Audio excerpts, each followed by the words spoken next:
Namokar mantra? Why is it such a great mantra?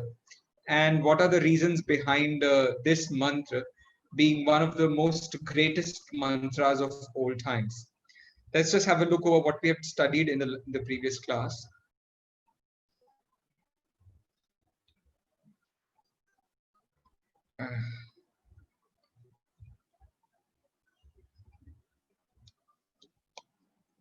Okay.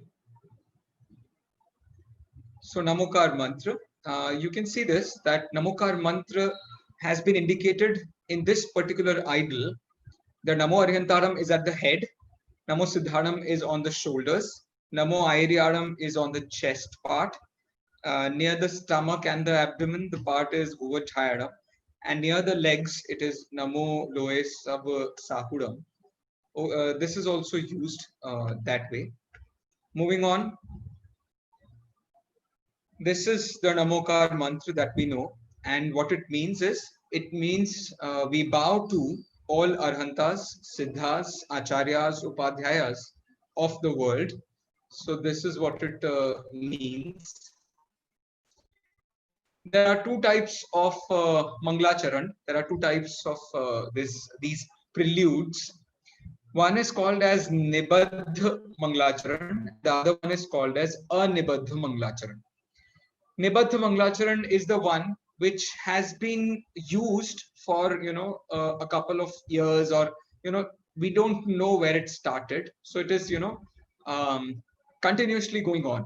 Whereas Anibaddha Mangal is the one which is fresh, a fresh written, which has not, which does not has any other previous use anywhere else. So that way, Namokar mantra is an it's a Anibaddha Mangal.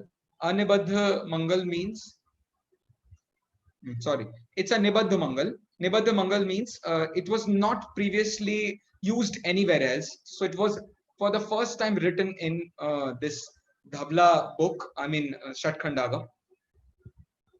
Moving on, we had seen there are 5 Parmeshthis in Namokar mantra: Arhant, Siddh, Acharya, Upadhyaya, and Sadhu.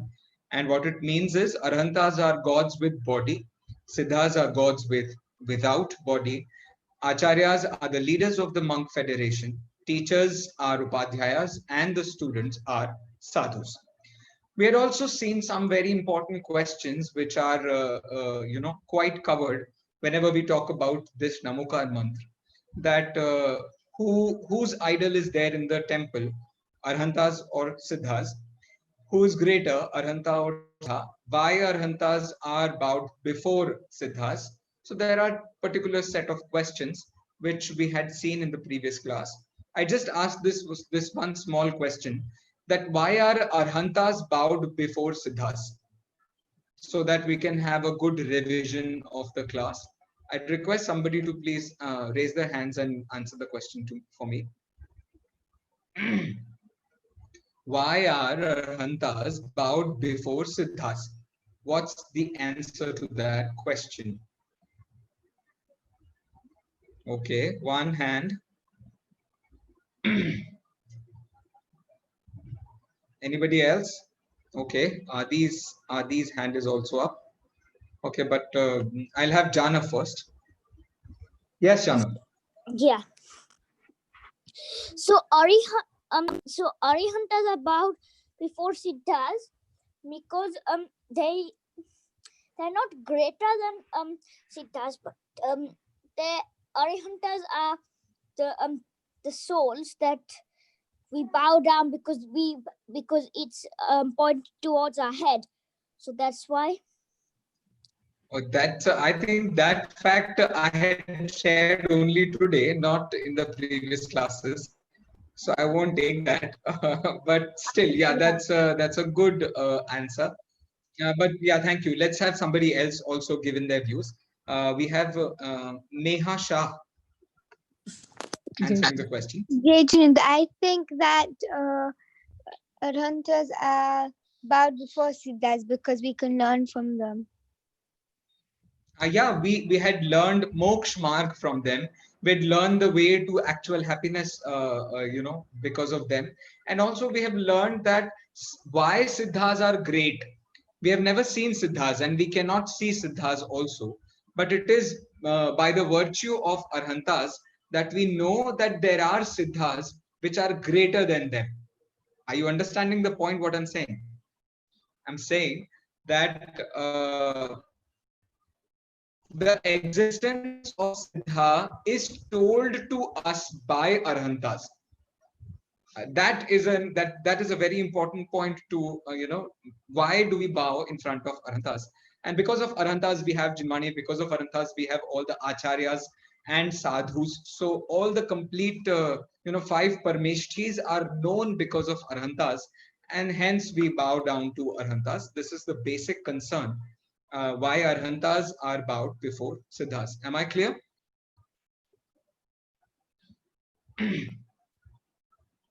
Am I clear, everybody? Okay. Thank you, Arav. Okay, let's move on. What do we become before Siddha? So before Siddha, it is Arhanta. Before Arhanta, it's Sadhu. Before Sadhu, it's Upadhyay. Can be Upadhyay, and before Upadhyay, it can be or maybe Acharya. So that's the basic ladder to Siddha. This is how we had seen about Namo Karma. So the division of five Parmeshis is also done in two ways, the Dev and the Guru. We had seen it. And what is the basic purpose that we are understanding about five Parmeshtis? The only reason behind that is after knowing them, we'd be able to treat the paths that they have taken and shown to us by which we can attain real happiness. So this was an important point. What is true happiness? So a real happiness is, one, it should be true. Second, it should be independent. Three, it should be indefinite. It should be infinite. And the fourth one, it should be non-sensory. So that those are the four most important aspects of real happiness. Moving on, there's a very famous phrase to Namo Kar Mantra, which is Eso Panch Namo Yaro Savva Pava Panasano Mangalanam Cha Savvesim Panmam Hoi Mangalam. What it means is this Panch Namaskar Mantra, or this Namokar Mantra, destroys all the sins of the world, and among all the Mangals, its ranking is the foremost or the topmost ranking. Why? Because Mangal means the one which destroys sins, and Mangal means which gives us happiness. So both the meanings are confined with five Parmeshthis, and hence we bow to those five Parmeshthis. We had seen some quick facts who had written. So first is, the answer is because the Panch Parmeshthis are eternal, hence it is eternal. And the formulation is done by Acharya Bhutbali in the book called Shatkhandagam. It's the Mangalacharan of Shatkhandagam. So it is the first verse written in Namokar Mantra. When was it written? It was written in the 1st century. Language was Prakrit, and the type of verse was Gatha. We are also seeing that there are 5 positions or 5 pad which are bowed in it. You already know it by the name of Parmeshthi. And then the total number of akshar is 35, and the total number of mantra is 58. Now we are trying to understand how it is so that it has 35 letters. So I'd request all of you to please have a look over this, over the screens. Now, Namo Arihantanam. Namo Arihantanam. Okay, sorry. It should be Namo Arihantanam. Yeah. Namo Arihantanam. So, Na is 1, Mo is 2, Ma is 2, A is 3, Ri is 4, Ha is 5, Ta is 6, and Nam is 7. So that way there are these 7 letters, akshar, in this particular Namo Arihantanam. Hasmukh Bhai wants to say something. Oh, I think not. Okay. The second is Namo Siddharam and Namo Airyanam. Yes, Arav? Oh, Nothing. Okay. Now again, Namo has the 8th and 9th one. Yes, Arav? Miss, sir, the signs are only 37, not 58. Oh, but the syllables are 58 and the letters are 35. Just have a look over it here. Yeah, the akshar is 35 and the mantra is 58. Akshara is nothing but letters. And in the next slide, we'll see mantras, which are called as syllables, so which are 58. So let's just have a look one after the other. And once I finish it, we can have questions about this. So Namo Siddhadam. Namo is again 2. Siddhadam. Si, dha, na, nam. So again, 3. So 8, 9, 10, 11, 12. So that way, Namo Siddhadam has 5 letters. Namo Airiyanam. Namo Airiyanam has 7 letters. Namo to A, I, Ri, Ya, Nam. So that way, these are 5 plus 2. So 7 it is. Where is my this thing?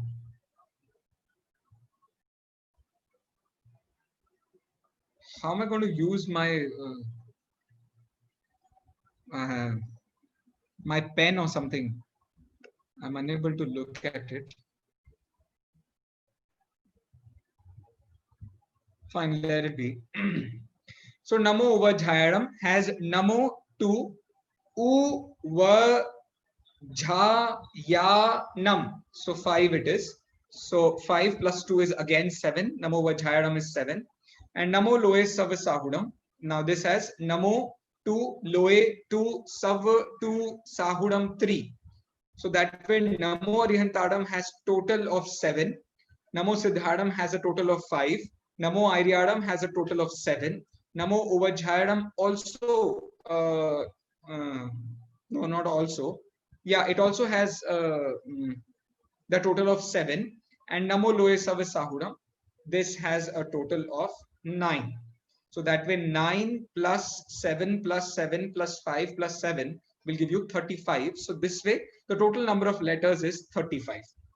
Okay, now let's have a look over the syllables. The syllables, you'll have to be very particular to understand syllables, right? Now, this is not the counting. In this, we'll count at the end of it. Can you see it here? Yeah, you can see it here. Okay. So, na is 1, mo is 2, is 1, ri is 1, han, because of han, ha and na, it is 2.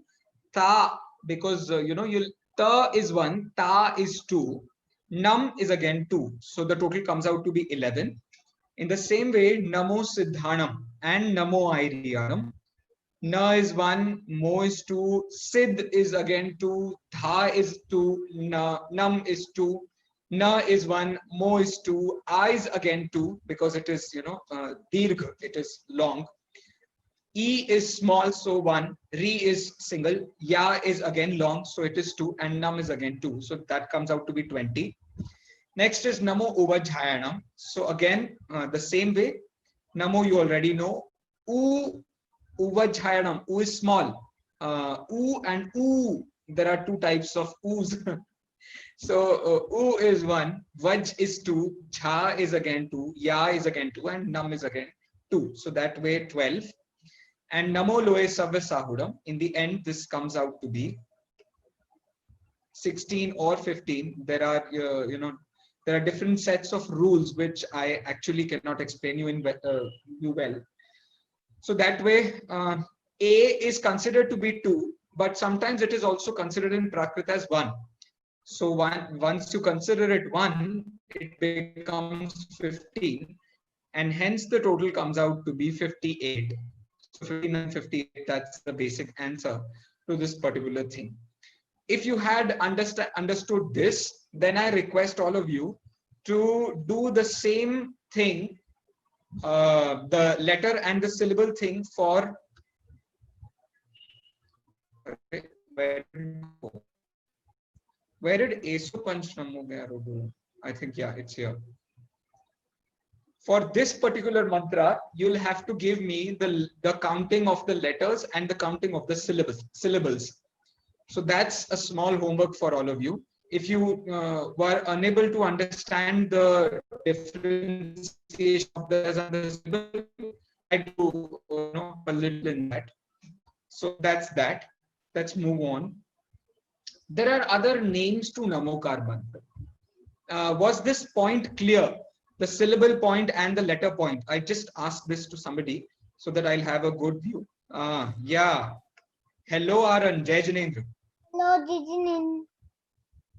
Was this syllable and letter part clear to you? Yes.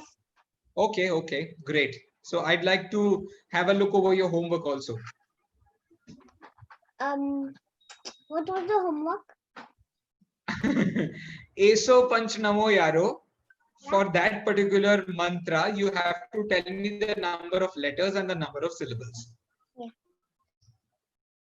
Okay, thank you. I'll ask this to somebody else as well. I did not understand the letters and okay. Janav said that he did not understand. So I'll have a particular question from him so that I'll be able to understand what part did he not understand. Yes, Janav. I didn't really get the akshara, the word, the letters thing, because and all the mantra thing. Okay, fine. Do you know Hindi letters? No. A, E, U, U, K, K, G, G. No. Okay, fine. Okay, I think your family people might help you a little in this. So basically, okay, now remove the vowels in it and just look at the letters. Okay, the extra vowels, those vowels which are connected with the consonants. For that, you have to consider one.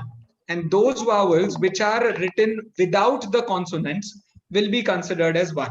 Okay. So na is N and A. So A is with the consonant, so it will be considered one. Mo, again, O is with M, so it will be considered one.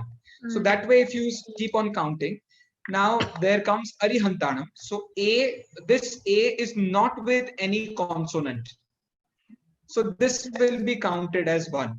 Now Re, R and I. So I is with R, so it will be counted as one, not two. Her is again the same thing. N is because it is all alone, it will not be counted. Now Ta, T and A, so again it will be counted as one, and N and A, again it will be counted as one. So that way it becomes 7. Just have a look over it. So afterwards also you can have a look over it. Okay, in the syllables, what we are doing is we are trying to understand wherever we have to sing or speak it in a longer stretch, it is counted as 2, and when it is not counted as long enough, it is counted as 1. So like na and na, so na is counted as 1 and na is counted as 2. So wherever you are stretching a particular syllable, it is counted as 2, and where you are not stretching it, it is called as 1. This is a differentiation between the raswa and the dirgh part. You just try the homework, maybe you'll get it. If not, we'll have it some other time. Okay. So Namokar mantra has different other names. So like Namokar mantra is one name. There are 4 other names to Namokar mantra as well. The first other name is Mool mantra. Now, why is it called as Mool mantra? Because all the other mantras, be it in the verse form, like in the poetry form or in the paragraph form, everything was written after Namokar mantra. So this is the foremost mantra written, and hence it is called as the Mool mantra.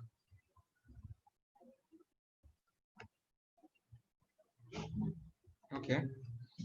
Now the third name to it is Panch Namaskar Mantra.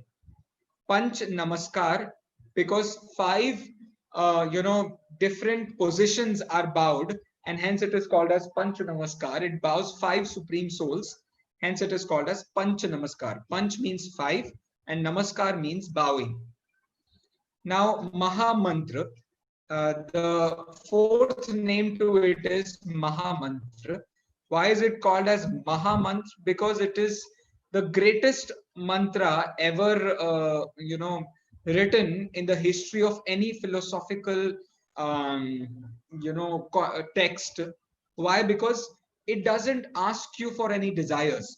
It doesn't helps you to fulfill desires, because desires can never be fulfilled. So that way, no worldly desires are expressed in it. The desire to know yourself, the desire to understand yourself, yes, that is considered. And the fifth name is Anadi Nidhan Mantra.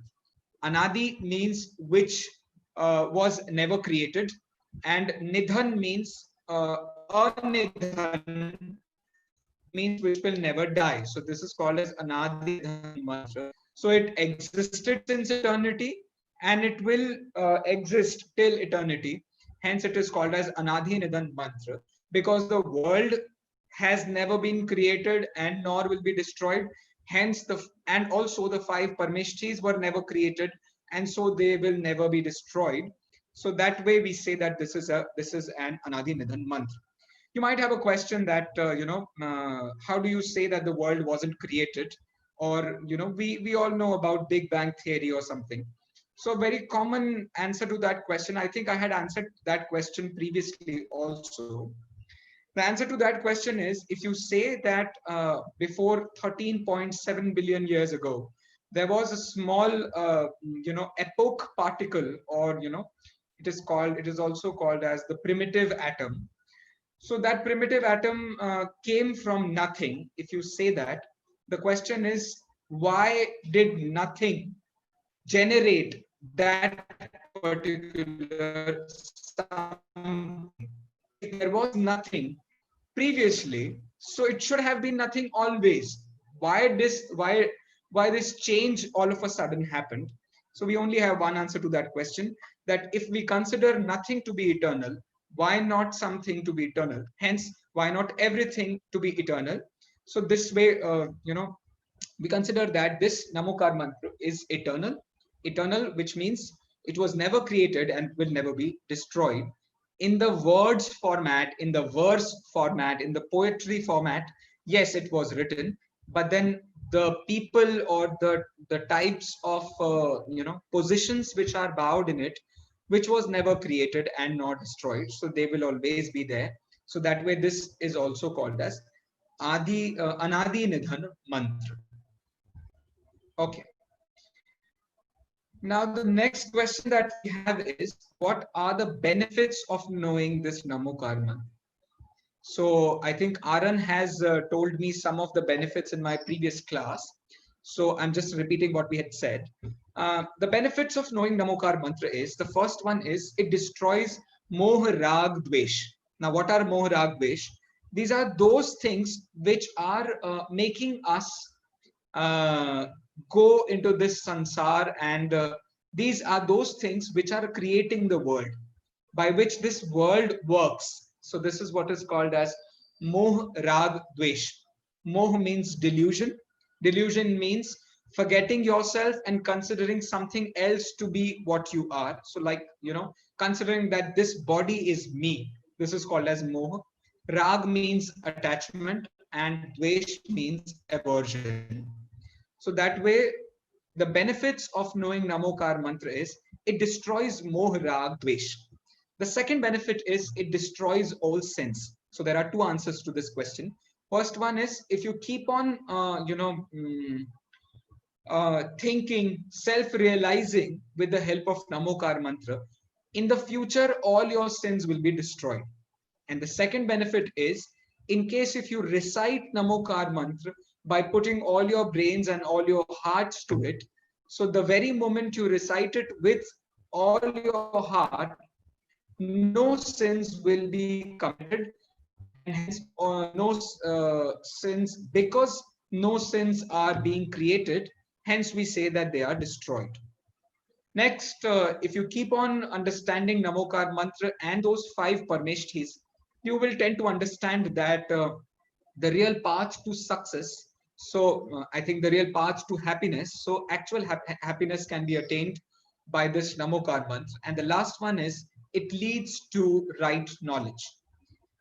Because all these five Parmeshthis are, maybe living in the world, the four Parmeshthis are living in the world and still detached, we can also, while living in the world, understand the real, depth of what is soul, how am I in all these situations, and why am I suffering whatever I am suffering in life, and what's actual suffering and what is actual happiness. Both the things could be understood, and this is what is called as right knowledge. Now, how these benefits will be attained? So there is only one way for this: by knowing them, by knowing these five Parmeshthis and treating the path that they have shown to us.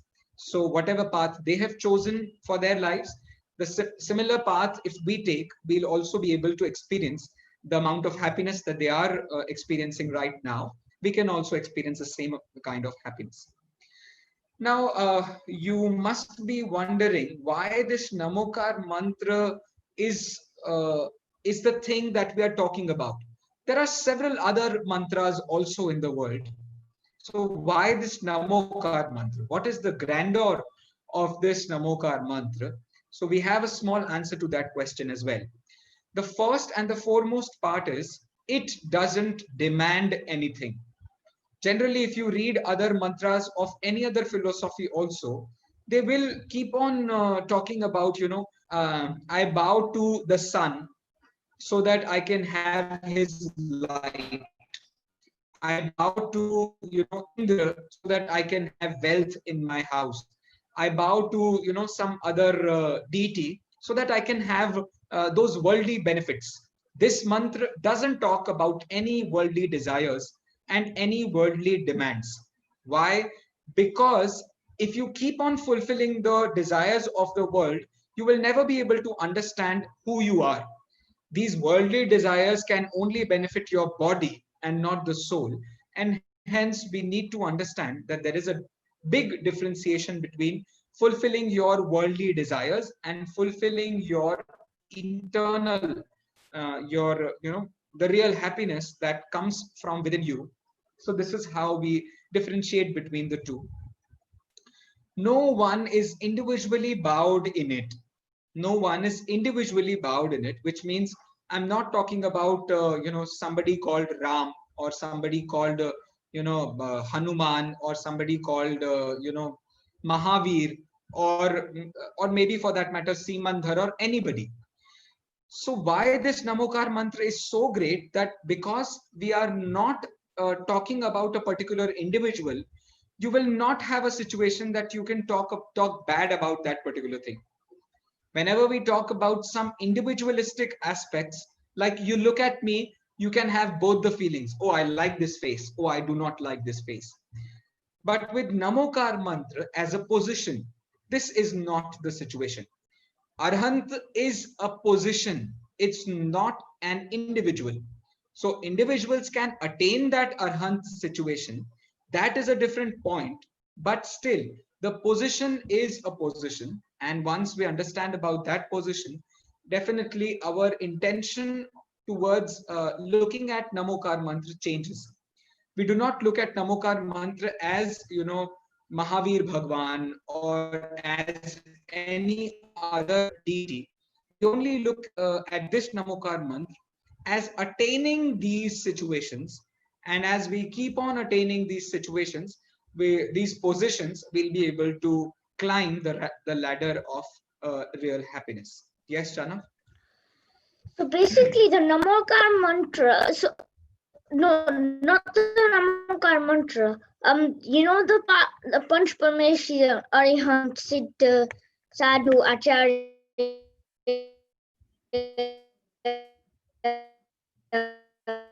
and like we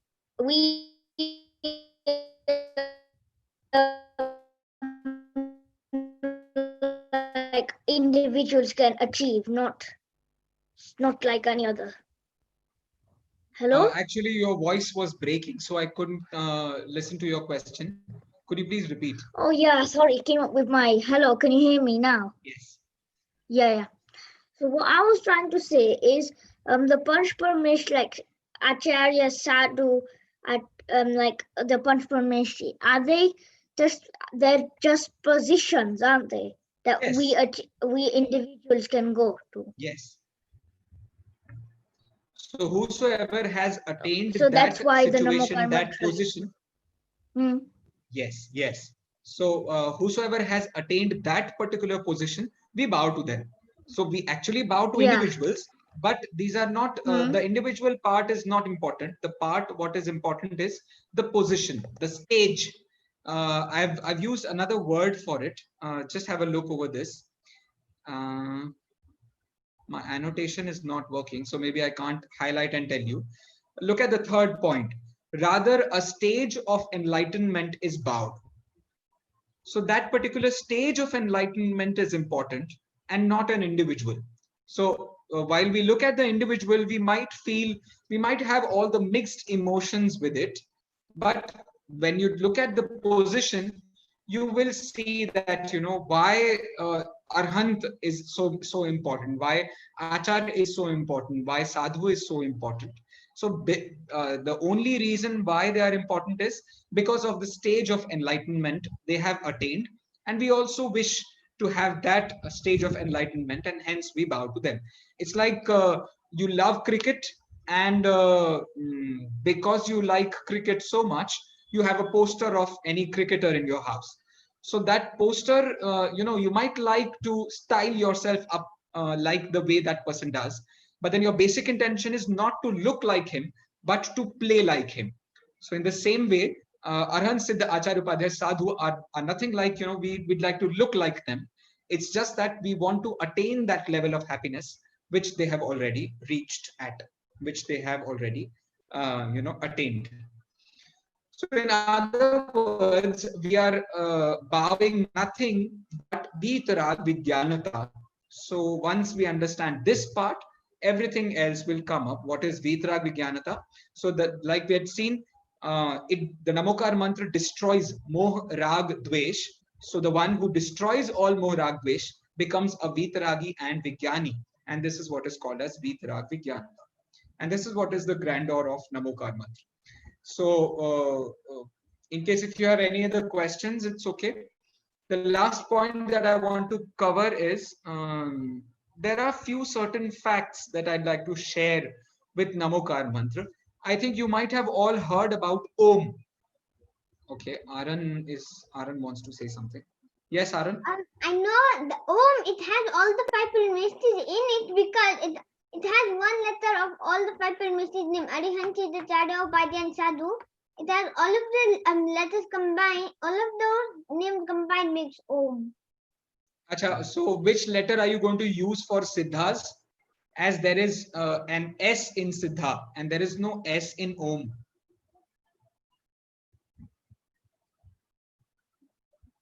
Okay, no problem. The letter is, sorry, just a second.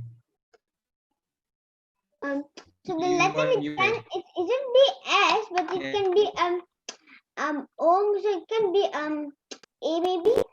It is A. Yeah, it's A. It is the A of Asharir. Okay, great. No problem. Yeah, thank you. Yes,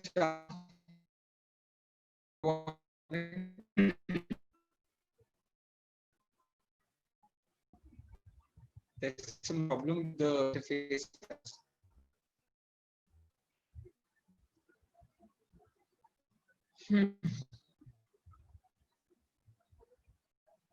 Yeah, I'm trying to unmute Janav. Sorry. Yeah. So my question was that the Om, So what I'm thinking is the sadhu siddha is that like the top bit. Yeah. Hmm. And then acharya is the like the start of that three.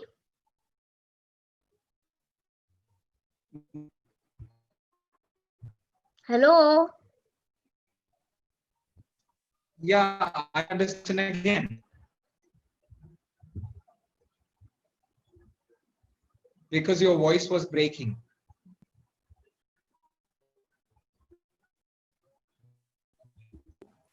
Your voice Jana, is you really can, You're cut also off. having a good time with your nails. Jana, your voice is breaking badly. If can you ask your mama to drop in the WhatsApp group, and Sayamji should be able to answer it. Okay, yeah. Okay, thank you. Okay, thank you, both of you. So yeah, in the end, I'd just say that symbol Om has all the 5 Parmeshti in it. And about symbols, we are going to begin our next week. So in the next week, we are going to talk about symbols, the Jain symbols. So in that, we'll cover Om. So no problem. In case if you know about it, well and good, you'll have a revision of it. And if not, you'll know about it as well. So this is a certain information about it. I just want to share one more information about Namokar Mantra.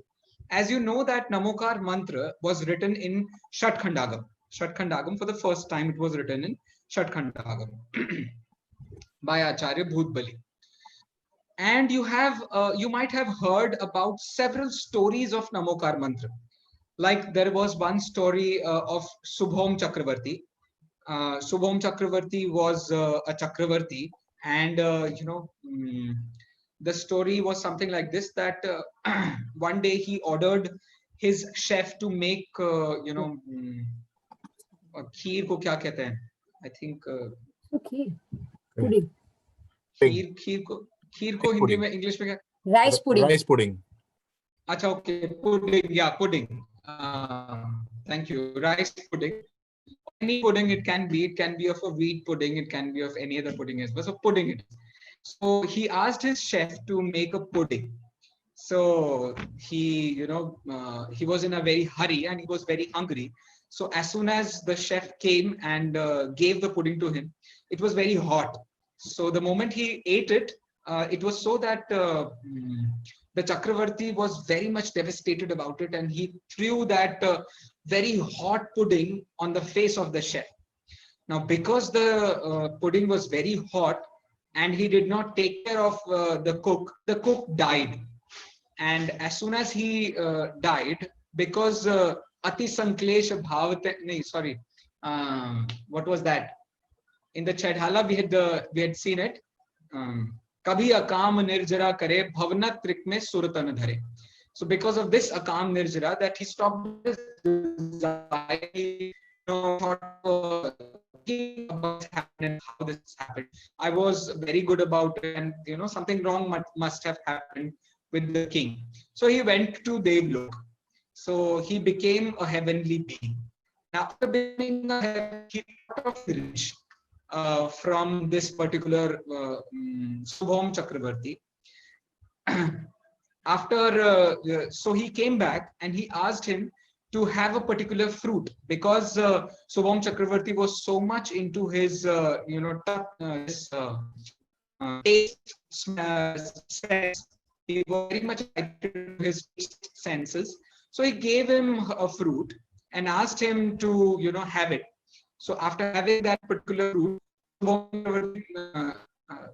somebody wants something.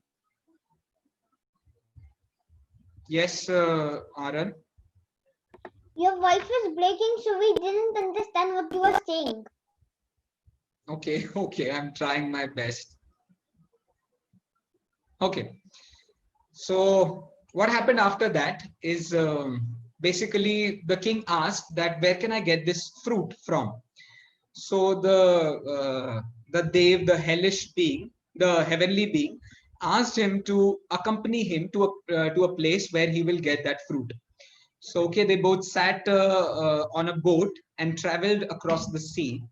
And once they were traveling, they said the Dev, the heavenly being said that if you write down Namokar mantra in the water and remove it with your legs, like just wave it in the water through your legs. If you wipe it away or remove it from the water, you will get a door which will take you to a place where this fruit will be available. So Shubham Chakravarti thought that, why did this happen?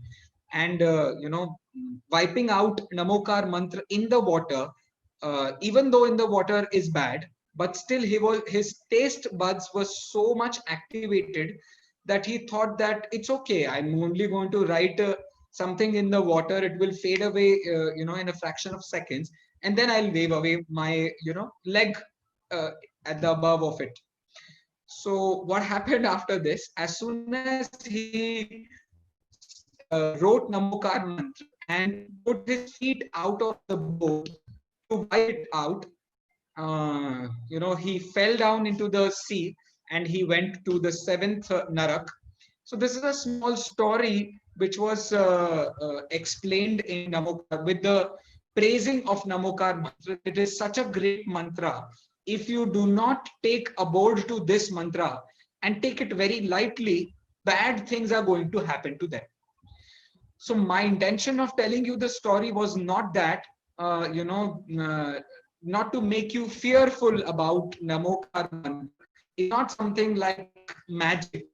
If you say it badly or bad things are going to happen to it, we should be very curious with whatever we are saying.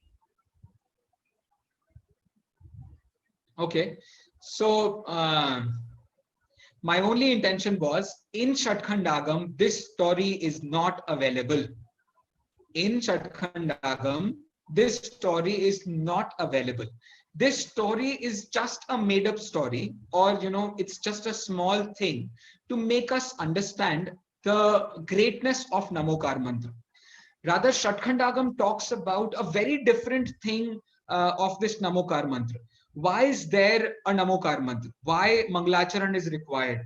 What are the reasons that somebody does Mangalacharan?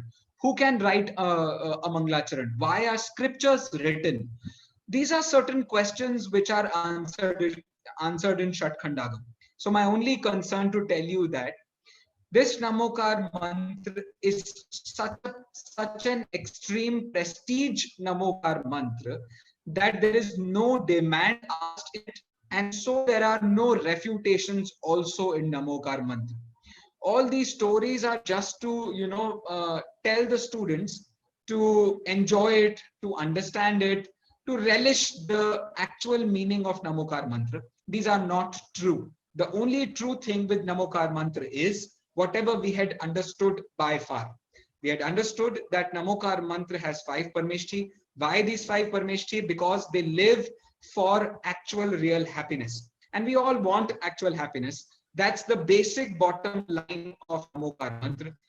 All the other things are extremely unnecessary and only for small kids, even younger to you. For them, story be interesting or such things. These are not facts, so we should consider it this way. That's the only thing which I extra wanted to add. Janav, you still want to say something?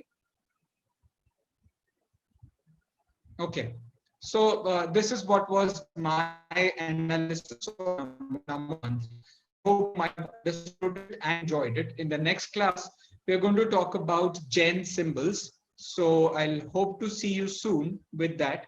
If there are any questions regarding Namokar, we'd like to have it. Yes, Janav? When is the next class? I think we. When I is the think next we- class? Jana, all the information is shared in the Sorry, WhatsApp yours. group, so you should be able to check there. Okay. Okay. Yeah, and I think Monday and yeah, thanks. So, any other questions about Namokar mantra, or we would be done with it? Okay, fine. So we are done with it. Thank you very much, everybody. Jai Jinendra and have a great time. Jai Jinendra. Jai Jinendra, Jai Jinendra. Jai Jinendra. Jai Jinendra. Jai Jinendra. Jai Jinendra. Jai Jinendra. Jai Jinendra. Jai Jinendra.